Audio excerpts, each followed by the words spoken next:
महाराष्ट्र में भारी सियासी उथल-पुथल के बाद शिवसेना के बागी विधायक एकनाथ शिंदे महाराष्ट्र के नए मुख्यमंत्री बन गए हैं।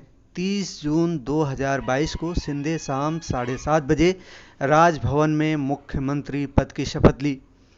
एकनाथ शिंदे कभी शिवसेना के स्तंभ माने जाते थे, लेकिन उद्धव ठाकरे के एनसीपी और कांग्रेस के साथ गठबंधन करने और बेटे आदित्य ठाकरे को अधिक तवज्जो देने के चलते शिंदे नाराज थे। उनके साथ शिवसेना के बागी विधायक भी ठाकरे से नाराज हुए और अब अलग होकर नई सरकार बनाने जा रहे हैं। आइए जानते हैं एकनाथ शिंदे के बारे में।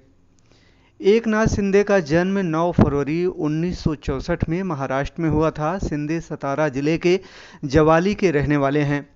एकनाथ शिंदे मराठी समुदाय से हैं। उन्होंने राजनीति में कदम रखने के बाद अपनी पढ़ाई पूरी कर बीए की डिग्री हासिल की। शिंदे ने अपनी प्रारंभिक शिक्षा न्यू इंग्लिश स्कूल से प्राप्त की, जहां उन्होंने 11वीं कक्षा तक की पढ़ाई की। उसके बाद इन्होंने स्कूल छोड़ अपने परिवार के भरण पोषण के लिए काम करना शुरू कर दिया। 1980 के दशक में वह बाला साहब ठाकरे और आनंद दिघे शिवसेना प्रेसिडेंट ठाणे के संपर्क में आए।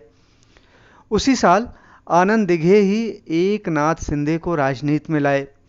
एकनाथ शिंदे ने 2014 में भाजपा शिवसेना सरकार में मंत्री बनने के बाद अपनी आगे की पढ़ाई पूरी करने का अहम फैसला लिया। शिंदे ने वसंतराव चौहान मुक्त विश्वविद्यालय से मराठी और राजनीति शास्त्र में बीए की डिग्री हासिल की। फिलहाल शिंदे आज महाराष्ट्र के मुख्यमंत्री बन चुके हैं और उन्होंने शपथ ली। मुख्यमंत्री व उपमुख्यमंत्री पदाची तसेच गुप्ततेची शपथ घेण्यासाठी पदनिर्देशित मुख्यमंत्री महोदय व पदनिर्देशित उपमुख्यमंत्री महोदय उपस्थित आहेत। त्यांना आपणासमोर शपथ घेण्याची परवानगी असावी। सर्वप्रथम माननीय पदनिर्देशित मुख्यमंत्री श्री एकनाथ संभाजी शिंदे।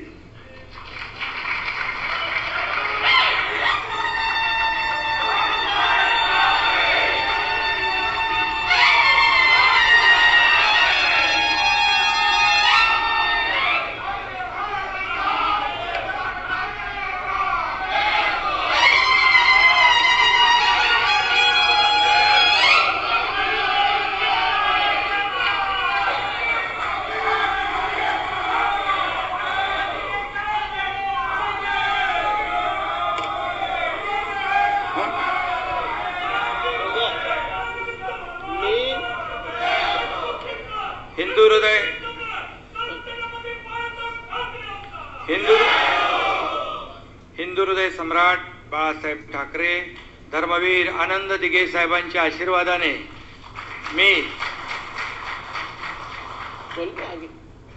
एकनाथ संभाजी शिंदे ईश्वर साक्ष शपथ घेतो की कायद्याद्वारे स्थापित झाले आहे अशा भारतीय संविधानाबद्दल मी खरी श्रद्धा व निष्ठा बाळगीन। मी भारताची सार्वभौमता व एकात्मता उन्नत राखीन। मी महाराष्ट्र राज्याचा मुख्यमंत्री म्हणून माझी कामे निष्ठापूर्वक व शुद्ध बुद्धीने पार पाडीन आणि संविधान व कायदा यानुसार सर्व तऱ्हेच्या लोकांना मी निर्भयपणे व निस्पृहपणे तसेच कोणत्याही विषयी ममत्व भाव किंवा आकस न बाळगता न्याय्य वागणूक देईन।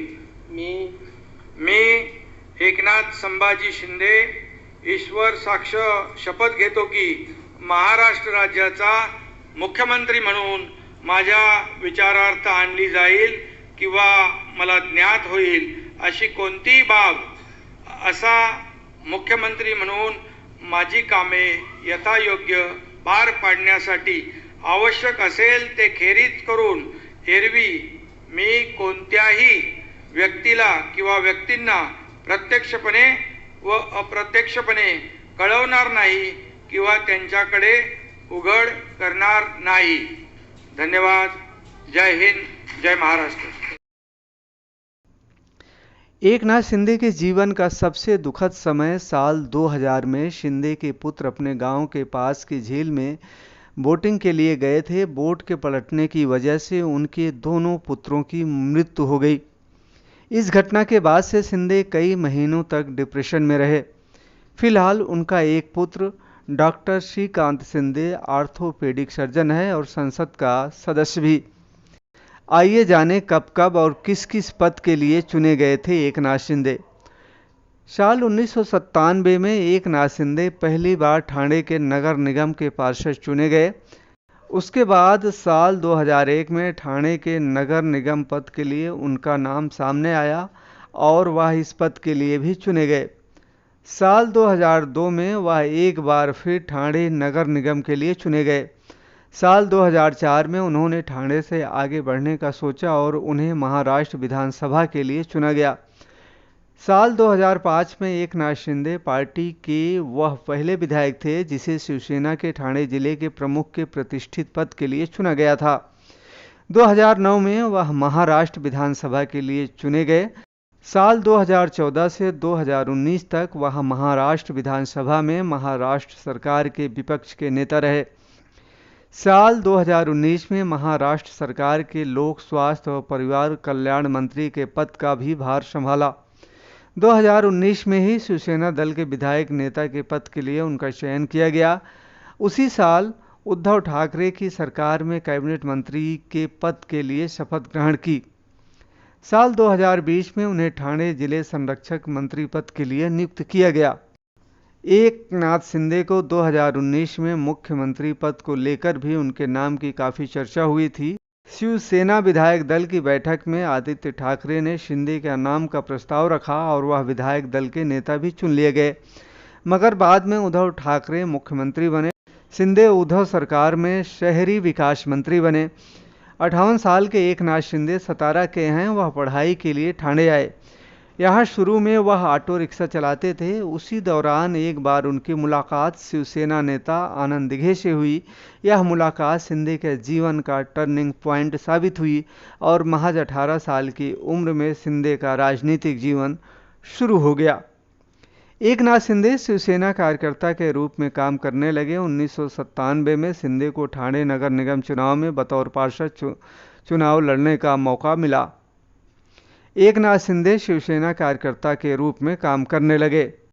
शिंदे शिवसेना में धीरे धीरे आगे बढ़े। जब साल 2005 में नारायण राणे ने शिवसेना छोड़ी तो शिंदे के लिए पार्टी में आगे बढ़ने का अच्छा मौका मिला।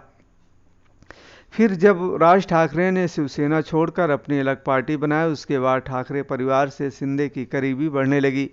शिंदे ने शिवसेना के टिकट पर 2004 का विधानसभा चुनाव ठाणे सीट से लड़ा। इस चुनाव में शिंदे को जीत मिली।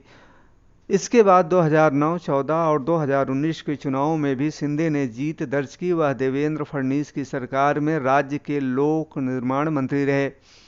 महाराष्ट्र में एमएलसी चुनाव में खेला होने के बाद से ही महाराष्ट्र में सियासी संकट तेज हो गया। एकनाथ शिंदे के ऊपर कई आपराधिक मुकदमे भी दर्ज हैं। पिछला विधानसभा चुनाव लड़ने के दौरान एकनाथ शिंदे ने जो हलफनामा दायर किया उसके मुताबिक उन पर 18 आपराधिक मामले भी चल रहे हैं। शिंदे के पास 11 करोड़ 56 लाख से ज़्यादा की संपत्ति है। इसमें 2.10 करोड़ की चल और 9.45 करोड़ की अचल संपत्ति घोषित की गई थी। सामान्य कार्यकर्ता के तौर पर राजनीति की शुरुआत कर शिंदे आज इस मुकाम पर हैं और इस समय पूरे महाराष्ट्र की राजनीति उनके इर्द गिर्द घूमती दिख रही है।